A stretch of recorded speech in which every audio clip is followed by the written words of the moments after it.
सावित्रीबाई फुले पुणे विद्यापीठात रंगला बोली भाषांचा जागर। नमस्कार, आपण पाहत आहात यूट्यूब चॅनल युवा ध्येय।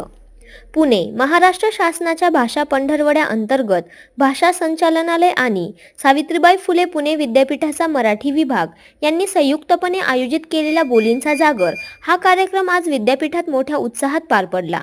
या उत्साहाला कार्यक्रमाच्या प्रारंभी काढण्यात आलेल्या भाषा फेरीपासूनच सुरुवात झाली।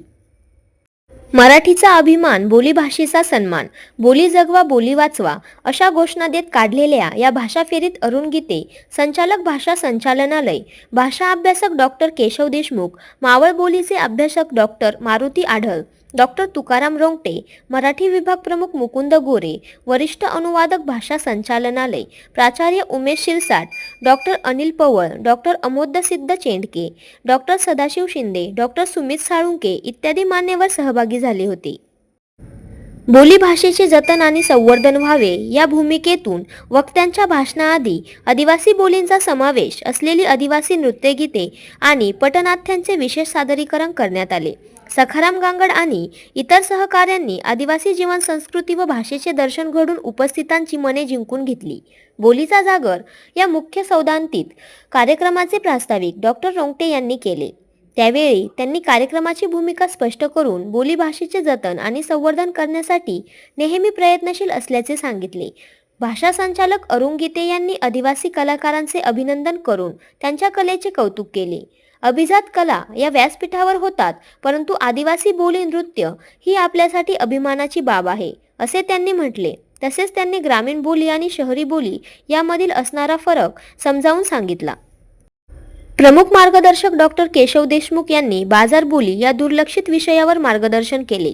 बाजार बोलीच्या संदर्भात प्रतिपादन करताना त्यांनी बाजार भाषेचे स्वरूप आणि वैशिष्ट्य यांचा आढावा घेऊन बाजार बोलीची मूल्यात्मक मांडणी करून भाषा अभ्यासाची नवी दिशा असल्याचे त्यांनी सांगितले।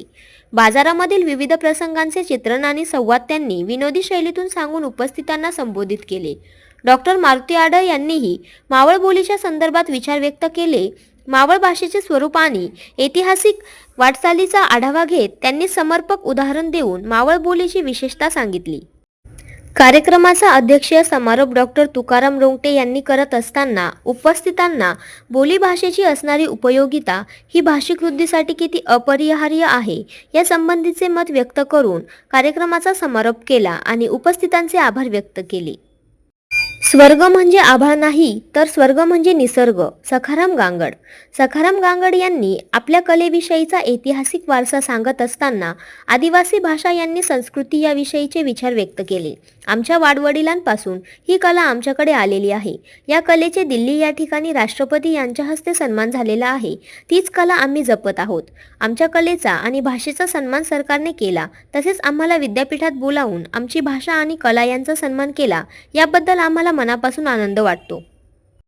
आम्ही सरकारचे उपहार कधीही विसरणार नाही असे सखाराम गांगड यांनी अत्यंत भावनिक होत मत व्यक्त करून महाराष्ट्र शासन, मराठी विभाग, सावित्रीबाई फुले पुणे विद्यापीठ यांचे आभार मानले।